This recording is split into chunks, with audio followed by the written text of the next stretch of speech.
Bütün dünya bizi bilir.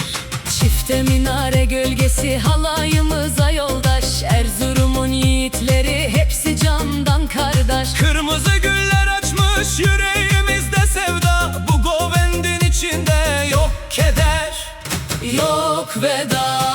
Haydi haydi Erzurum'da halay başlasın. Zurnanın o gür sesi dağları taşları aşsın. Ahmet'ten Van'dan selam, Erzurum'a varalım. bu güzel şahi için el ele, Can cana duralım.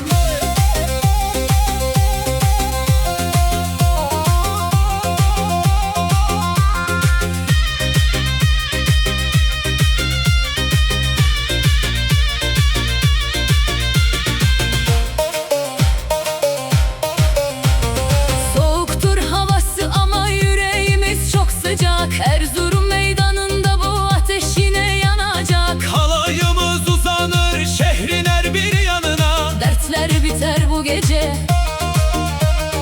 karışırız sevdaya. Def çalar, zurna söyler, tempo hızlanır şimdi. Erzurum'un neşesi her tarafa sindi. Hadi dostlar durmayın, oyunun sırası sizde. Bu düğün bitmez asla. Sevgi daima bizde. Haydi haydi Erzurum'da halay başlasın. Zurnanın o gür sesi dağları taşları aşsın. Ahmet'ten Van'dan selam, Erzurum'a varalım. Bu güzel şahi için el ele, Can cana duralım.